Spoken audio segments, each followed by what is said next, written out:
From the opinion pages of the Wall Street Journal, this is Potomac Watch.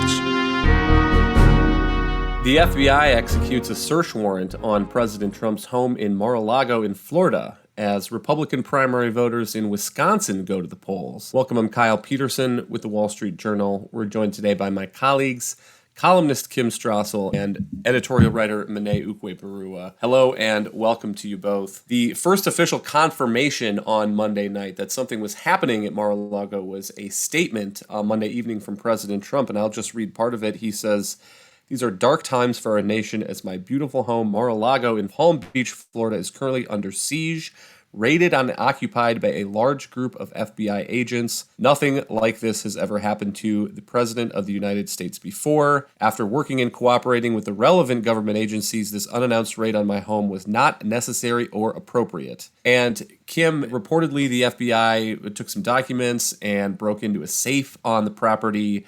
But there's still a lot we don't know, certainly more we don't know, it seems, than we do know about what's going on here. Well, from all the reporting that we have, it would seem that at least on its face, the reason the FBI is engaged in this is because of a fight over classified documents. Now, again, it could be something else. The FBI and the Department of Justice have not yet made a statement, but this is coming through major media outlets. And remember the history here. There was a claim that Donald Trump had taken with him certain records that actually belonged in the National Archives. That was a bit of a fight. He then turned over documents. The National Archives said that among those documents, they found classified information and that they had therefore been in touch with the Department of Justice.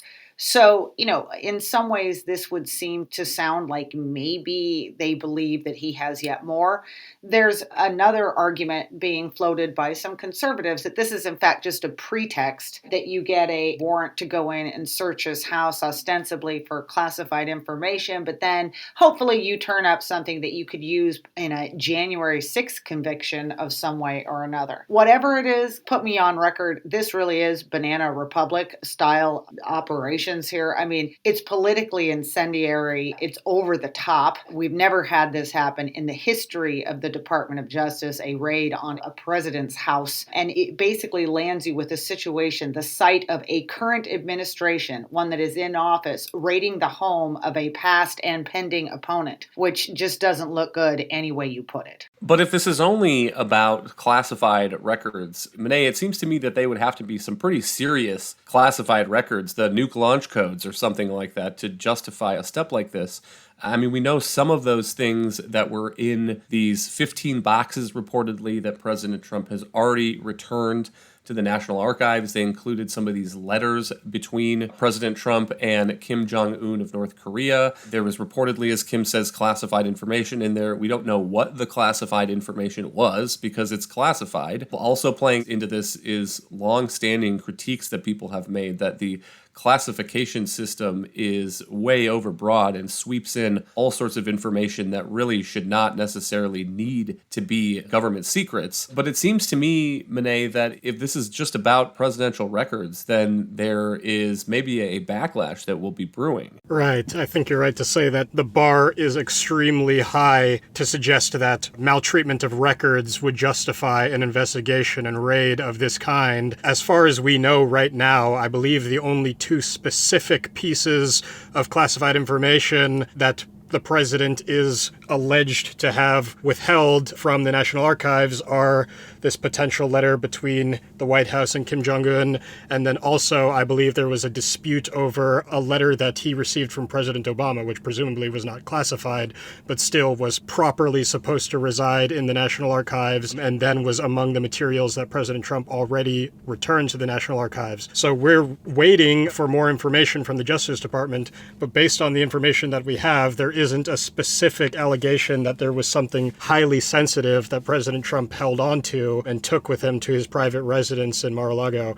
And I think that really does support the suggestion that Kim made that this investigation probably is a pretext for the Justice Department to enter President Trump's residence in the hope of discovering evidence that they might be able to use in a potential January 6th investigation. But we really don't know. And I think that it makes sense that Republicans are very skeptical of the investigation investigation thus far. We can wait and see. The Justice Department probably will come out very soon and at least describe the scope and purpose of their investigation. We might get a release of the warrant, which would give us kind of an official citation of the writ that they have, exactly what it was that they were searching for. But I think that it's going to be something truly incredible for Republicans to be assuaged for their skepticism of whether this investigation was necessary. Well, let's listen to some of the reaction. First, on the right, we have Marco Rubio speaking on social media, and then on the left, Speaker Nancy Pelosi on the TV show Morning Joe. There's never been a country where people who take power, like becoming president, now use that power to persecute their past or future political opponents. We've never seen that until tonight, when the Justice Department under Joe Biden decided to raid, using 30 FBI agents, the Mar-a-Lago home of the former president, who might, in fact, be running against him in a couple of years. Well, this is what happens in places like Nicaragua, where last year every single person that ran against Daniel Ortega for president, every single person that put their name on the ballot was arrested and is still in jail. That's what you see in places like Nicaragua. We've never seen that before in America. Now, you can try to diminish it, but that's exactly what happened tonight. I don't really have too much to say, except that to have a visit like that, you need a warrant. To have a warrant, you need justification. And that says that no one is above the law, not even a president or a former president of the United States. But that all of this will, I'm sure, be made known to us over time, but I have no knowledge of it. I do know that there has been chatter, or what more than chatter, about the president's documents and how they must be preserved for history. And we'll see what the justification was for the raid. I just don't know. I guess I would push back against both of these, and this is the debate that we're having play out in the absence of any real information from the warrant or the Justice Department about what's really going on here. I mean, it seems to me that the United States is not like Nicaragua. That is doing a grave disservice to the United States to say that. There's a federal judge who had to sign off on this warrant. President Trump, whatever happens, will get due process in an American court of law. Would you rather be stuck in a Nicaraguan court or in a court in Florida? The choice is obvious to me.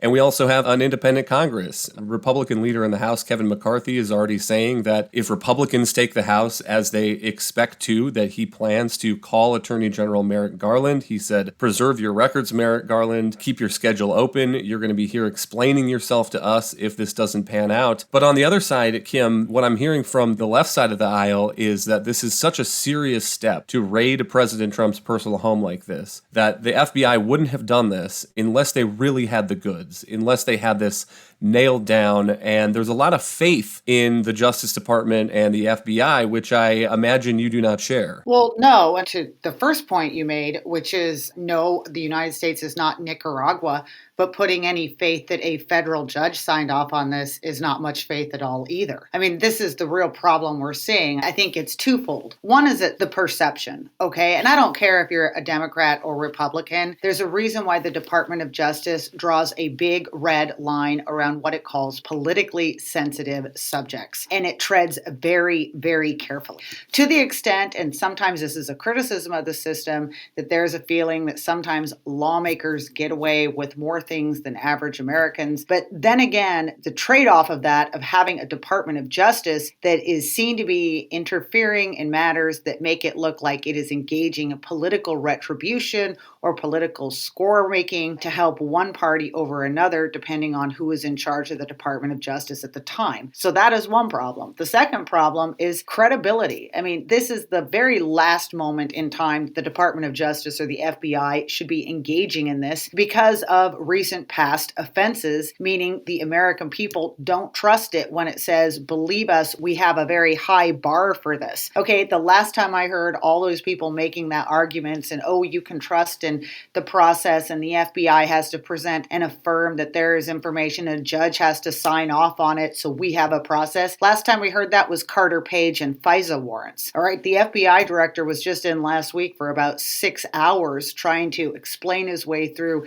the long series of scandals at that agency. Why on earth would you go put yourself out here in this position again? Yeah, and it does seem to me, Monet, that if what the right fears is true, that this is justified basically on some records that President Trump took out of office with him, unlike unlawfully and should have returned them, should have been more careful about his records. But if that justifies a raid on a personal home and potentially a prosecution of a former president, I mean, it does seem to me that don't the Justice Department people realize how politically powerful that would be and might help President Trump? He's already thinking about announcing early a run for the president in 2024. And as we saw in 2016, he loves to run against the swamp. And it seems to me that this would be a great plank in his 2024 campaign against Washington again. Right. I mean, we have no way of knowing what Christopher Wray, the FBI director, and whoever the top Justice Department official to sign off on the raid were thinking in anticipation of it,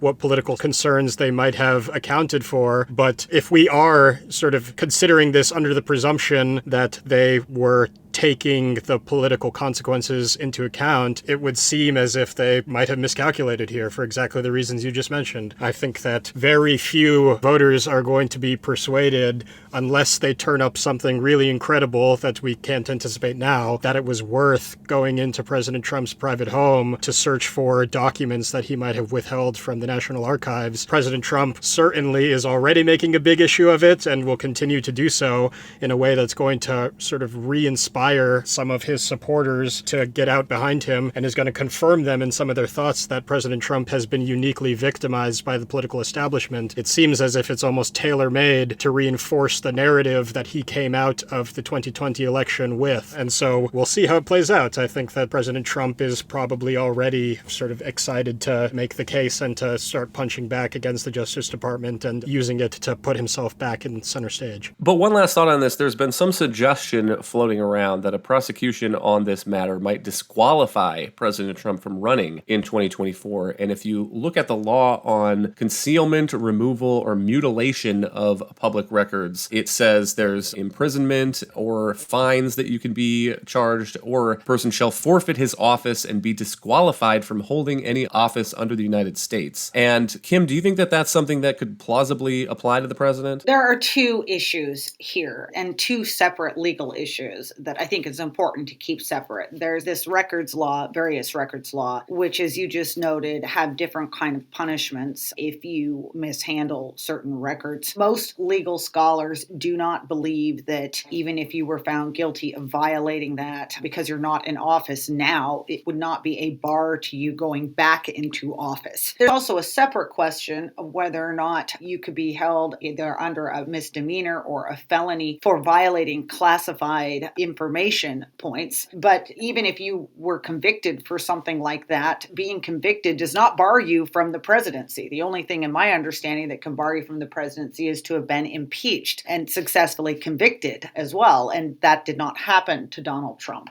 So I'm not really sure that there's any way that any of this could keep him from being put in office. Now, I mean, maybe if the political motivation behind this is simply to pile enough stench on him as to potentially try to make him unelectable, I guess. But just one more overall point about this. I think one of the things that's really striking people is not just kind of the level of the raid here and the proximity to the election, but just how over the top it was. I mean, 30 agents and a reported safecracker being sent in. I think what a lot of more sort of sensible, reasonable legal minds are asking is, why was there not some sort of negotiation over this? Especially because that seemed to have been ongoing and had happened successfully already with regards to National Archives. And if for some reason there wasn't cooperation, maybe issue a subpoena. And especially given that Donald Trump has, and this should be noted, top secret security clearance and his own SCIF where he's able to read this stuff. So the idea that you kind of go the full 100 yards and go in with 30 agents in a raid is, I think, one of the things really capturing headlines. Just to loop back on the point about disqualification, add my own thought here. My understanding of the law and the precedent here, legal precedent, is that the Constitution sets the qualifications for the president and Congress is not allowed to add new ones. States are also not allowed to add new ones. And that makes a certain amount of sense. Otherwise, Congress could write a law and say that anyone guilty of jaywalking cannot fill the office of the president and then go find whoever they want to charge with jaywalking. That's why the Supreme Court, in my view, would not allow this disqualification argument.